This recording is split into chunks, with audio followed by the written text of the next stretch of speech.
Welcome to part 5 of our Dealing with Stress series. And today we're going to be talking about emotional health and how we cope with the different emotions that stress causes. So, as a reminder, coping skills are the ways that we deal with stress. And again, stress can cause us to feel so many different emotions, anything from frustration and anger to feeling nervous, fearful, overwhelmed. Some people get really sad or depressed when they start to feel really stressed. And this is different for everyone. And so, coping skills are a great way to help us work through these emotions and then deal with our stress.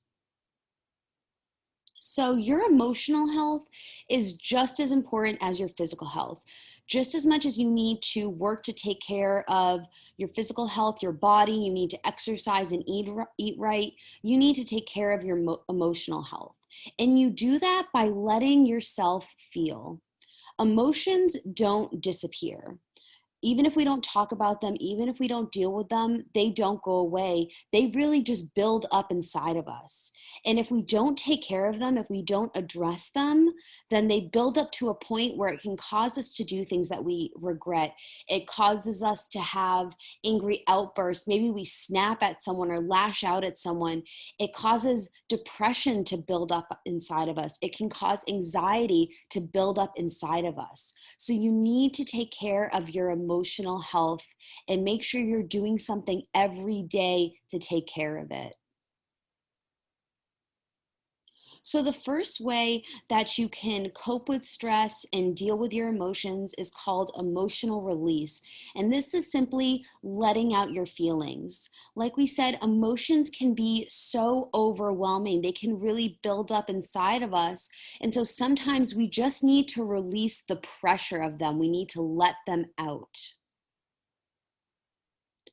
You can do this by some kind of exercise. You can run, you can box, you can do yoga, anything, weightlifting, anything where you're trying to put your emotions into that workout. So maybe you're boxing and you visualize something on that boxing bag and you work through it. You have that emotional release while you're doing it.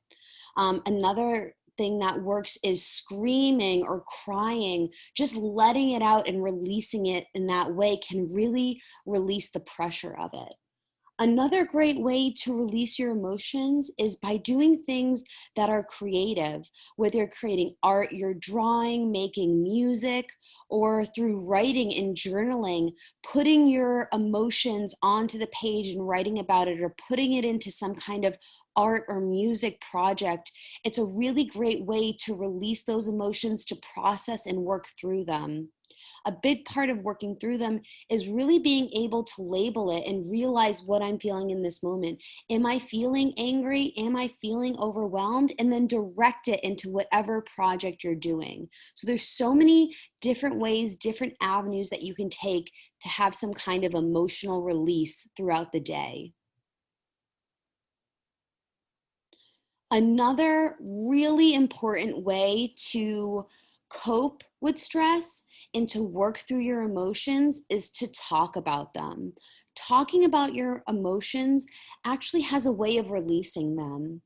So if I'm feeling really angry and I go to my friend and I tell her, hey, I'm feeling angry and this is why, chances are at the end of that conversation, I'm going to feel a lot better, or that anger is going to go down a little bit because I was able to talk about it and express myself. So I wasn't holding those things inside. They weren't building up inside of me. I was able to release them. And like I said, when we hold everything inside, it can cause depression to build, anxiety, angry outbursts, things that we can end up regretting, things that can have long term negative consequences for us. When we don't talk about things, it's a really unhealthy way to cope. So, expressing yourself is such a healthy way to deal with whatever's going on in your life. And you can talk to your friends, parents, family members. At school, you can talk to counselors or mentors. If you feel like you don't have anyone at school or home that you can talk to, there are helplines that you can Google and call: self-harm prevention, depression prevention. You can also, as a minor or as a teenager, you can look into getting therapy yourself. If you feel like you don't have anyone that you can trust with something that you need to talk about, look into getting therapy. There's a ton of free services that they offer in Austin for free therapy for teens. So there's always some way to get your emotions out, whether it be talking to someone or exercising, journaling, getting creative. But it's so important that you find some way to let them out in a healthy way. So now we're going to do an activity. And I'm going to read off different scenarios, and I want you all to say what emotions you would feel in each situation and what you would do to work through that emotion or react to that emotion. And we're doing this because it's so important to recognize what you are feeling, what emotion you're feeling, in order to work through it. The first step in kind of processing your emotions is being able to label it. Because if you don't know what you're feeling, if you don't know what's going on inside, it's going to be really hard to deal with that feeling. And we can feel different things in different situations, and we can feel multiple things in just one situation. You can be both angry and overwhelmed. You can be frustrated and also nervous. You're not just limited to one emotion for each situation or each stressful thing that comes up in your life. More often than not, our emotions are really layered. So when things come up or when you're trying to realize how you feel, it's so important to pause, check in with yourself, and think about what you're feeling, what's going on, and then come up with a plan for how to deal with it. And so that's what we're going to do with this activity. So our first scenario is you got all A's on your report card.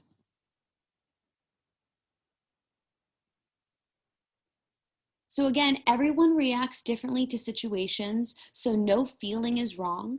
But some people might feel excited by this. They might be proud of themselves. They might feel some relief.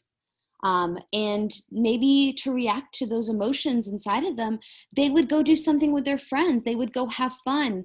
They could go talk to their parents. They'd let them know what's going on. They'd share their success with others, so you would talk to others about it. Maybe you'd feel really amped up, so you'd go for a run.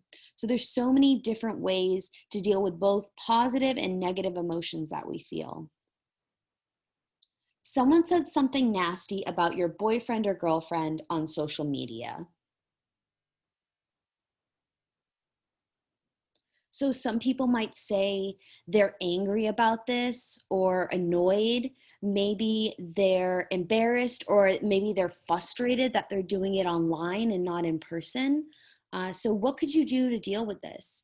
In an unhealthy way, you might confront that person and say something nasty back. But in a healthy way, what could you do? Maybe you would get off of social media for a little bit, take a detox from it. Maybe you would check in with your boyfriend or girlfriend and see how they were doing about what was said. So again, no answer is wrong when you are thinking of healthy ways to cope with these emotions. Your friends left you out when they planned their Friday night.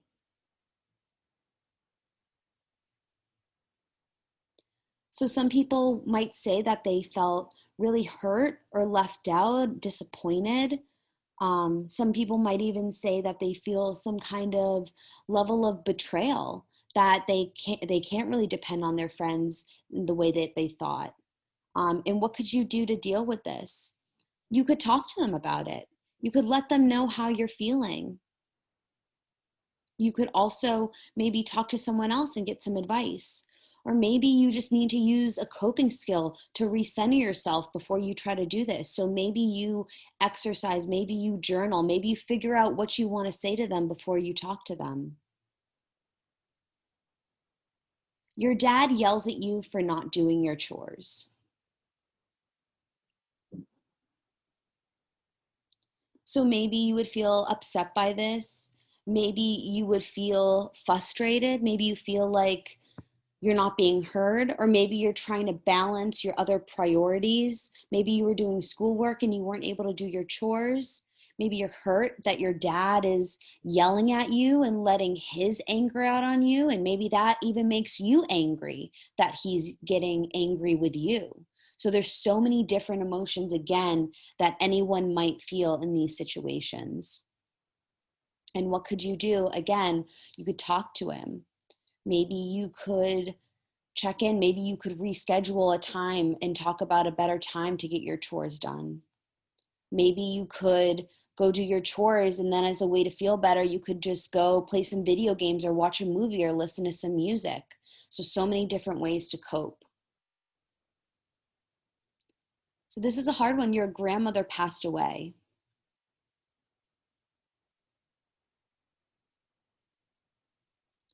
So many people would feel sadness or depression, especially if they were really close with their grandmother. Some other people might feel a sense of relief. Maybe your grandmother was suffering, and so you feel a sense of relief that she's finally passed and isn't in pain anymore. So again, you can feel so many different emotions at one time from one thing. And great ways to cope with this is to spend time with friends and family, be around other people that knew her and loved her, and kind of share in your grief and share in your coping. You stood up for someone who was being bullied.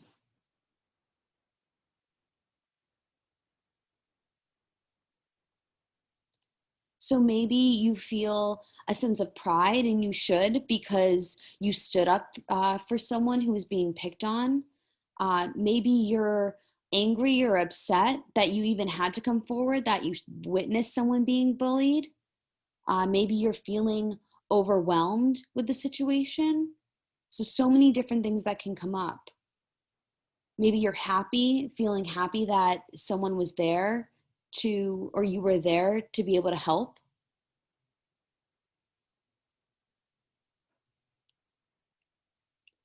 Your parents tell you to stop hanging out with one of your friends because they're a bad influence.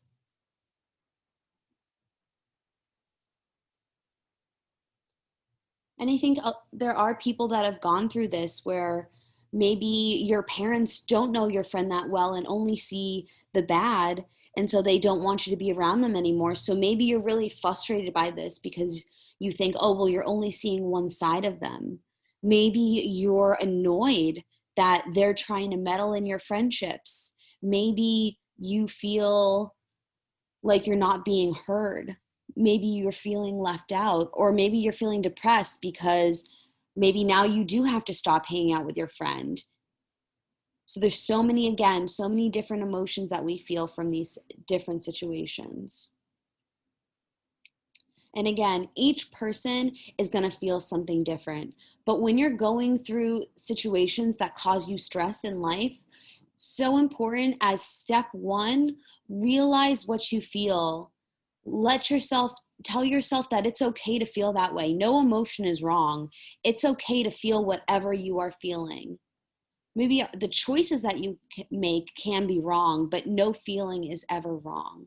And then based off what you're feeling, really choose what coping skill will be best for your physical health, emotional health, and then go from there. So thank you so much for listening to part 5, and we'll be back with our final installment, part 6, and that'll be a trivia game to test our knowledge of everything that we learned.